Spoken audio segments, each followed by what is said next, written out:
Welcome to Babes in Bookland, your women's memoir podcast. I'm your host, Alex Franca, and today I'm discussing Gisèle Pelicot's A Hymn to Life, Shame Has to Change Sides.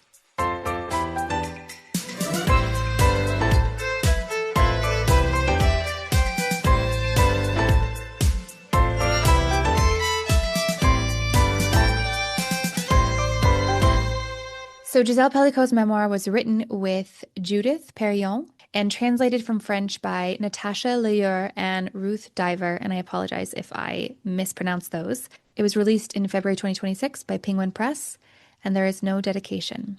All right, so if you aren't aware of who Gisèle Pelicot is, this is from her Wikipedia. She is a French woman who became a feminist icon in 2024 when she waived her right to anonymity as the victim in the Pelicot rape case. Between 2011 and 2020, she had been drugged and raped by her husband, Dominique, and 50 other men while she was unconscious, mostly in the couple's home. She only became aware of the abuse in 2020 when Dominique was arrested for upskirting women in a local supermarket. It's where he was taking pictures of women up their skirts without their consent, and a police search of his computer equipment revealed images of Gisèle being raped. She writes her memoir in the aftermath of the trial and subsequent appeal. But at one point, she mentions that her second lawyer, she fires her first, asked her to write down the story of her childhood and her ex-husband. So I imagine that the seeds of the memoir started there.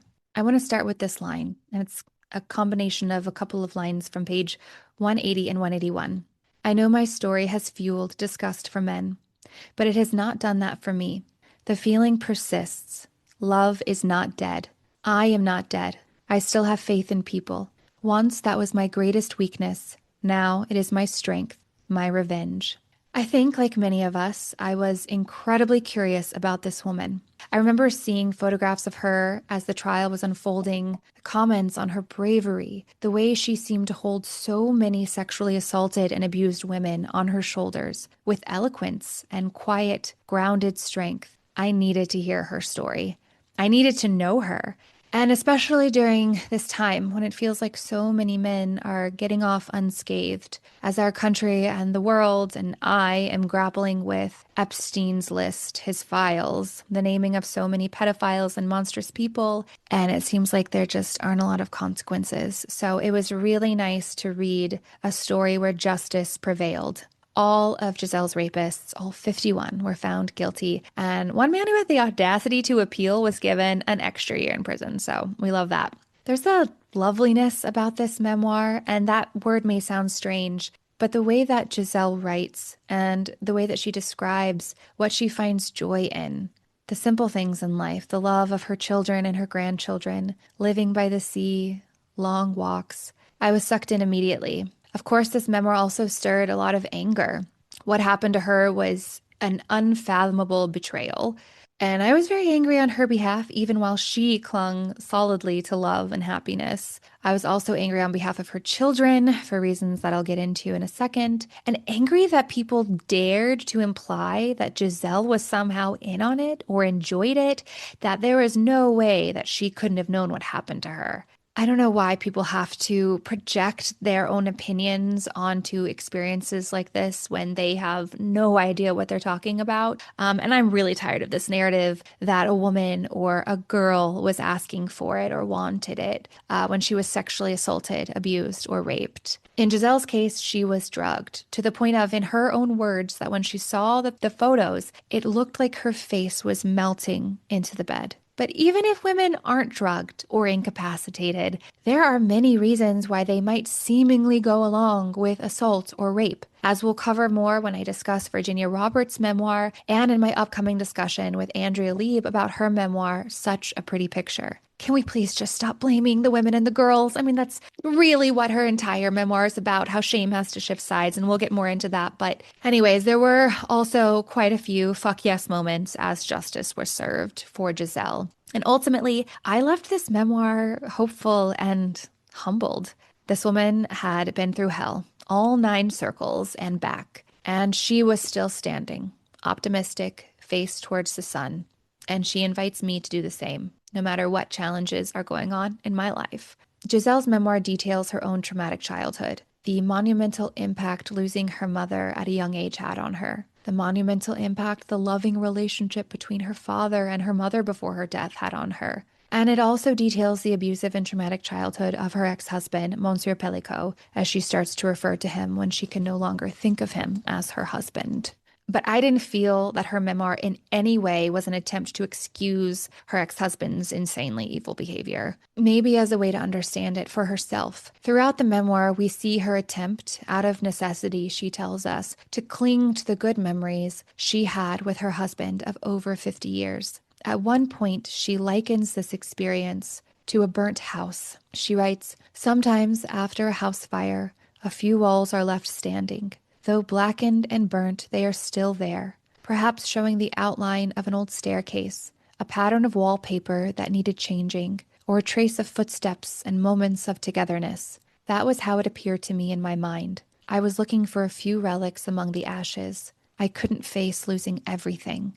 I was fighting to keep those walls standing, to stay upright myself. If the last 50 years of my life were taken away from me, it would be as if I had never existed. I would be dead." So this memoir is also a reclamation of her story, the story the way she chooses to remember it. And that includes remembering the love and remembering the good times. I want to share a couple of quotes that I really loved. So throughout the memoir, Gisèle shares many instances where she was made to feel like she wasn't reacting the right way. She was seemingly too calm, collected, even in her own family's opinion. Two of her children really start to pull away from her at a certain point, and she writes that it was her third child who ultimately understood her and how she needed to process this.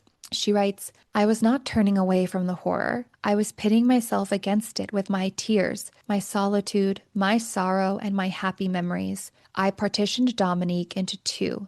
The same way I somehow managed to separate my violated body from my sense of self. I was not protecting him. I was protecting myself. This was how I was slowly able to begin the process of mourning, something my anger would not have allowed. Anger, for me, blocks everything, thoughts, emotions, and possibility of solace." It's a reminder that we all move through life and feelings our own way, and we shouldn't judge one another. And it's hard to not give in to the condemnation of others. She writes about her daughter Caroline's anger. Caroline's anger at Caroline's part in this story. Pictures of Caroline and Caroline's sisters-in-law, Gisèle's daughters-in-law, had also been found on Dominique's computer. Pictures of them in states of undress, in the shower, sleeping, and even though her father still vehemently denies ever raping her or having her raped, it's obvious that Caroline doesn't believe this, and she never seems to get the closure that she desperately needs. And that was a very heartbreaking moment in Gisèle's memoir, and I didn't know that part of the story.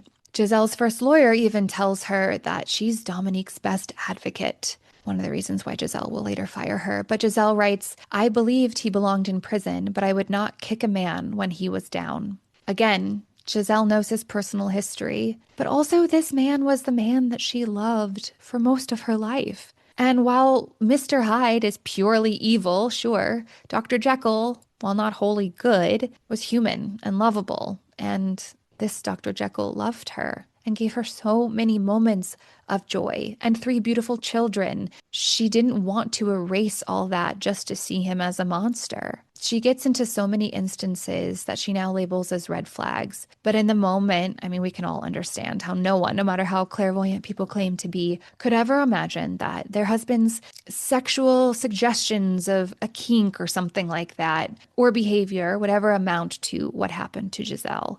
Gisèle processed, faced, worked through, whatever you want to call it, what happened to her in this brutal betrayal by the man who at one point, she writes, saved her however she could. And his betrayal goes past rapes. Potentially he murdered a woman. And like I said, he might have sexually assaulted his children, maybe even his grandchildren. She also describes the repercussions of a decade of being drugged. Gisèle was led to believe that she was dying. I mean, she had all these blackouts and moments that she couldn't remember, major memory lapses. She couldn't drive a car anymore. And it took away her ability to trust herself and her memory. And throughout all of it, Dominique was by her side with her at every doctor's appointment, every scan, crying about her health, desperate to fix her, acting desperate not to lose her, while all along he knew the reason why. He was the reason why. It's just the epitome of gaslighting. It's evil. It's duplicitous. At one point, her son calls him the devil, and even that word doesn't feel strong enough.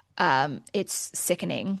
And none of us can imagine what this is like. But the way that Gisèle seems to know herself so fully and unapologetically is really inspiring. I think it can be so easy to succumb to the shame when you feel you aren't acting the way that's expected of you about anything in life. All you can really do is walk your own path towards peace. And she demonstrates that in her memoir, how she did that. And she'd been practicing that since her childhood. She writes that her stepmother, who never showed Gisèle or her brother any care or love, would often remark that life was a shit sandwich and you take a little bite of it every day. But Gisèle rebels against that fatalistic attitude. She writes, life was to be savored. I wanted to keep my hymn of life inside me. And she does. All right, here's another quote. So this one is after Gisèle decides on an open hearing for her case. She had previously decided on a closed hearing, but then she came to a different conclusion, and this was actually really unprecedented in rape cases specifically. Here's how she came to that choice. She was walking.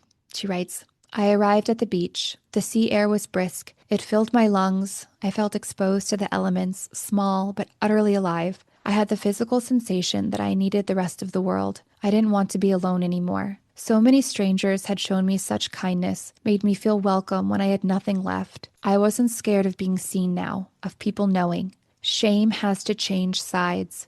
The words I'd first heard over a decade ago, a slogan supporting women who had survived rape and domestic violence, came into my head, like a refrain, as if tiny blades were honing my thoughts. Everyone needs to see the faces of the 51 rapists. They should be the ones to hang their heads in shame, not me. And as I read this memoir, I couldn't help but draw parallels to Chanel Miller's Know My Name. We covered it on the show in a book club episode with my friend Becca. Both women took on the weight of other women's experiences and stories because they had an opportunity to do so. Evidence, when so many other women didn't. In Gisèle's case, it was hours of video footage, photographs of her husband and other men raping her. In Chanel's case, it was other witnesses, DNA. Both women experienced attempts at character annihilation. Gisèle writes about how she felt like she was punched every day at the trial, but they were both able to stand tall against that. And it's interesting because I said earlier that she carried the stories of other women on her shoulders, but it also feels like she stood on the shoulders of other women. I took that from Chanel Miller's memoir as well. Both were buoyed by other women. Chanel writes about receiving letters. Gisèle receives letters too. And there was a chorus of women that showed up outside of the courthouse every day, sometimes even singing for Gisèle. They gave her strength. She writes, I could feel the warmth of their bodies, their emotion and their vulnerability melding with mine. And I think it's really human when you read women's memoirs like this to ask yourself, would I have asked for an open hearing? Would I have shared my name with the world? There's a phrase I've heard, you don't know how strong you are until being strong is your only option. I think strength comes in many shapes and sizes. And while we can definitely credit women like Gisèle and Chanel for sharing their stories, I think we can credit every single woman who experiences something like this and wakes up the next day and chooses to move through her life in hopes that she can find peace, joy, happiness, whatever she needs to keep going. And I think that there are many ways to help shame change sides, even if sharing your story isn't one of those ways. Reading other women's accounts, believing them, talking about them. We all know that shame breeds in silence. And so if you can't be a mouthpiece, you can at least be ears. And I know that that's really cheesy, but it's what came to me. So okay, this quote, this was a fuck yes moment for me because I think throughout her memoir, Gisèle is just so grounded, like I said, and she's worked really hard for that, but I needed a moment for venom and she gave it to me. Here it is.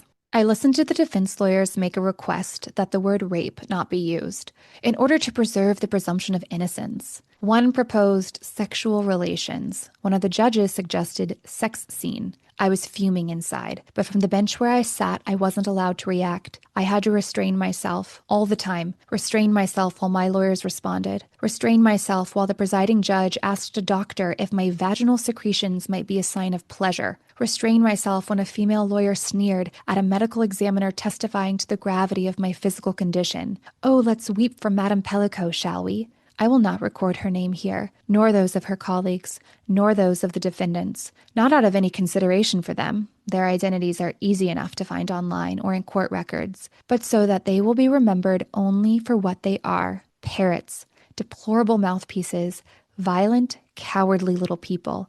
I want all that remains of them to be the words they used to trample over me, to reduce one woman, and therefore all women, to absolute submission in the name of male domination.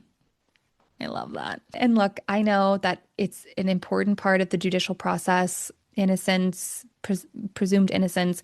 And I know that we also need people to defend all sorts of the lowest of the low out there. But it is hard for me to understand how someone can defend men like this, especially with the irrefutable evidence. I mean, there were videotapes. And Gisèle does ultimately have to watch them. At first, she chooses not to. But then when the trial happens and she realizes that the tapes will be played in the open hearing, she opts to watch them by herself first so that she doesn't have to experience that at the same time as being in the room with the men. But she writes again about the separation of self. It was not her in the videos, but then later she realizes that she needs to embody it herself again. She writes, I had to embody it, set upright with my presence, the tortured body that was being talked about all the time, give it a voice, a face, a consciousness, elegance too. All the things that rape seeks to destroy.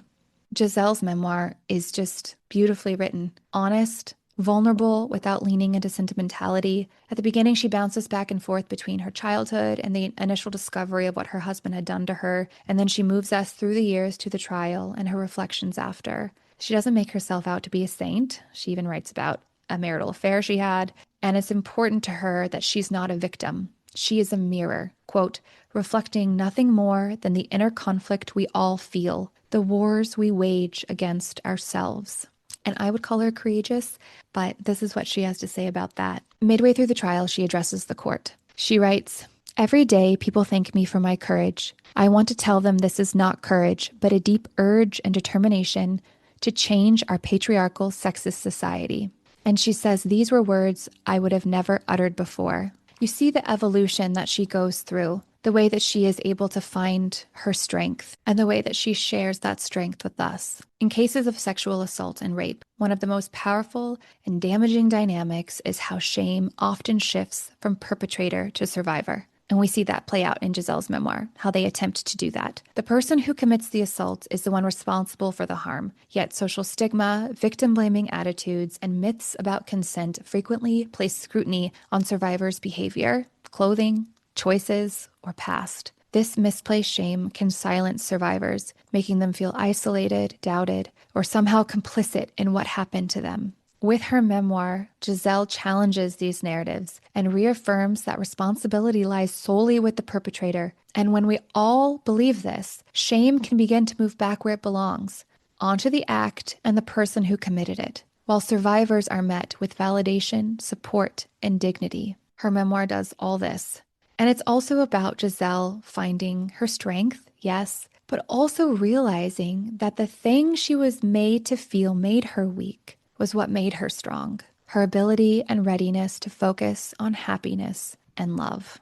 What happens when the person you love, who promised to love you, care for you, the person who you trust the most, betrays you in the worst possible way? With many betrayals, actually. What happens when you can never really know why or understand how? How do you move on? How do you choose happiness or love again?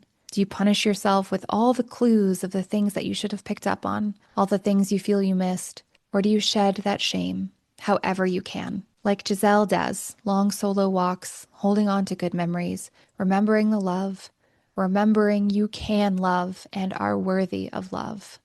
Gisèle keeps her heart open, and she seems to be in a beautiful place at the close of her memoir. And there's a phrase that keeps popping up these days: joy as resistance. Joy is an act of resistance is a famous phrase coined by Black poet Toy Dericote in her poem The Telecycle from the 2011 book The Undertaker's Daughter. And yes, she wrote a memoir, so we might have to cover that on the show. Anyways, this phrase perfectly encapsulates Gisèle's memoir to me. She refused to be defined by her suffering or allow this experience to reduce her humanity or her worth. Through her journey, I'm reminded that there is power in fighting for joy, leaning into happiness, and sustaining my belief that the world is good, that there are good people doing brave and courageous things every day. And her memoir is a hymn to life, a work in honor and in praise, all the things that life is, the beauty, the destruction, the resilience, the strength, the fragility, the loss, and the love. Thank you, Gisèle, for sharing your story and your strength with us. This one will stay with me for a long time. So I don't rate memoirs with stars. I don't know how I could possibly judge someone else's journey or the way that they decide to share their journey. But ultimately, I hope you pick up this book. I think it's very worth your time. I hope you enjoyed this Bite Size Babes episode. We'll definitely bring more bite-sized reviews to you soon. Until then, take care. If you'd like to further support the show, you can subscribe on Apple Podcasts or find us on Patreon for exclusive content and extended episodes.